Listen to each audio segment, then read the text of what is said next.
Fala investidor, meu nome é Gabriel Assunção e você está no canal Investir é Viver. E nesse vídeo a gente vai falar sobre o setor de telecomunicações, que é o quinto setor dos 5 à prova de balas do Luiz Barsi. Então ele é o último dos best, ele é o último e sim, é o menos importante. Então aquela frase por último, mas não menos importante, não vale aqui. De fato, o setor de telecomunicações, ele não é muito interessante aqui no Brasil para a gente investir. Mas vamos para o argumento, né? Qual que seria o argumento de que o setor de telecomunicações ele é bastante interessante para o investidor que foca dividendos? Porque, teoricamente, é um setor que também as pessoas sempre vão estar consumindo, né? As pessoas sempre precisam se comunicar, então seja via voz, seja via vídeo, internet, qualquer forma, as pessoas precisam de comunicação. E as empresas que ofertam essa infraestrutura onde a gente pode utilizar a internet ou chamadas de voz, essas empresas elas estariam bem posicionadas por receber uma demanda recorrente, o que se transformaria em receita, lucro e dividendo recorrente. O que acontece é que o setor de telecomunicações brasileiro ele é um pouco conturbado aí, então a gente vai falar empresa por empresa para a gente conseguir ter um panorama. Primeiro a gente começa com a Telebrás. A Telebrás, se você olha o histórico de lucros dela, é absurdamente ridículo, né? Você não vê lucro nessa empresa. Aí a gente segue para a Oi. A Oi é uma empresa até que tem alguma coisa interessante, só que a gente não pode falar dela como sendo uma empresa previdenciária com foco em dividendos, né? É uma empresa que está em recuperação judicial e não paga dividendos, obviamente. Então, mesmo que você acredite na Oi, ache que ela esteja barata e tudo mais, a gente não pode falar que é uma empresa interessante para o ponto de vista de dividendos.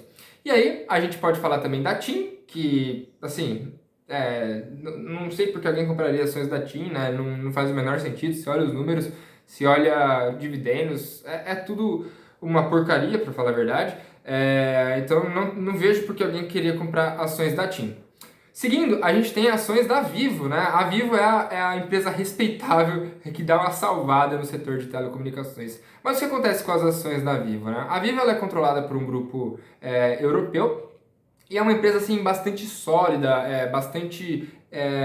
que já está bem estabelecida. O que isso significa? Mesmo que ela faça alguns investimentos nela mesma, ela está num estado de maturidade. O que isso quer dizer? Se você olha os últimos 10 anos de lucro da Vivo, é praticamente uma linha reta, assim, não tem crescimento, né? E ela distribui todos os lucros em forma de proventos, porque como o controlador é estrangeiro, aquele controlador ele demanda esse capital. Então a Vivo está sempre mandando dinheiro para esse controlador. Então, o que é bom e o que é ruim? É bom porque sempre você vai ter um dividendo caindo na conta, mas é ruim porque às vezes vai faltar dividendo para reinvestimento, talvez. Então talvez aquele lucro podia estar sendo destinado para dentro do negócio do que está sempre saindo. Então, quando eu olho para as ações da Vivo, por exemplo, o que eu vejo? Eu vejo como se eu estivesse comprando um título de renda fixa turbinada, assim, que paga dividendos, mas é como se fosse uma renda fixa, porque é como se a empresa não apresentasse crescimento, né? Então, quando a gente fala de dividendos, tudo bem, a gente quer o dividendo caindo na conta, mas a gente também quer que a empresa continue crescendo, para que esse dividendo seja cada vez mais alto. Isso é o que faz com que a gente não ouça muitos investidores que têm foco em dividendos falarem que tem Vivo, porque tudo bem, ela paga dividendos, mas esse dividendo não cresce, é tudo constante. Então, se você quiser pensar que você está com um tesouro direto turbinado, uma renda fixa turbinada, talvez seja interessante você pensar nas ações da Vivo.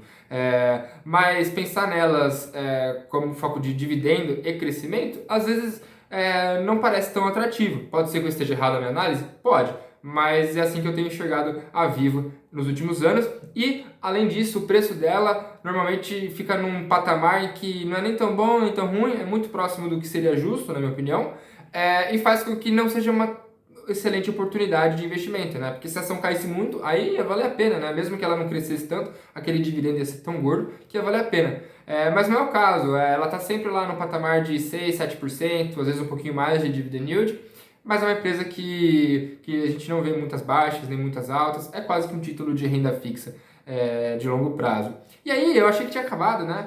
Só que existem mais 3 empresas no setor de telecomunicações que fizeram IPO tudo junto no ano de 2021, nem sabia. Agora para fazer o vídeo que eu dei uma pesquisada. Elas se chamam Brisanet, Desktop e Unifique. São 3 empresas pequenas, do setor de telecomunicações que entraram agora na bolsa. Então, se o nosso foco é dividendos, a gente não pode falar em querer investir nessas empresas, porque elas nem demonstraram que elas são capazes de pagar dividendos. A gente nem tem como calcular o preço teto, porque mesmo que ela tenha pago um dividendo recentemente, a gente não consegue dividir pelos últimos anos. E aí, como a gente vai saber se esse dividendo que teria ocorrido agora, ele é o que vai se repetir nos outros anos, né? Então, acaba que empresas que acabaram de entrar na bolsa, você pode até ver se é uma oportunidade de valorização ou não, mas do ponto de vista de dividendos não faz sentido você dar atenção a essas empresas.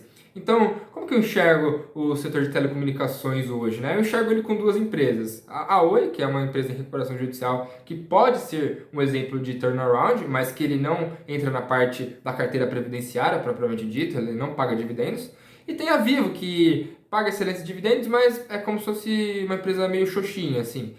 Então, acaba que sim, o setor de telecomunicações ele é um setor perene, mas tem empresas dentro dele que não conseguem ser perenes e dentre as outras quatro opções de setores dos best, né, dos setores 5 à prova de balas, ele é o que menos tem atração e é por isso que muitos investidores acabam desprezando esse setor e nem olhando. Inclusive, uma vez eu fui no evento da House, onde estava o Felipe Ruiz, da Ações Garantia Futuro, e a Luiz Barsi. E teve um investidor que justamente fez essa pergunta pro Felipe Ruiz, que, por que vocês não falam de telecomunicações, sendo que é um dos setores 5 à prova de balas? E a resposta é justamente essa. Só tem essas duas empresas. Uma que não é tão interessante porque não cresce, e a outra que está num processo de turnaround. Então, quando a gente fala de ação boa, com preço bom e dividend yield bom, a gente não vai falar dessas empresas. Acaba que a gente fala mais de empresas de outros setores.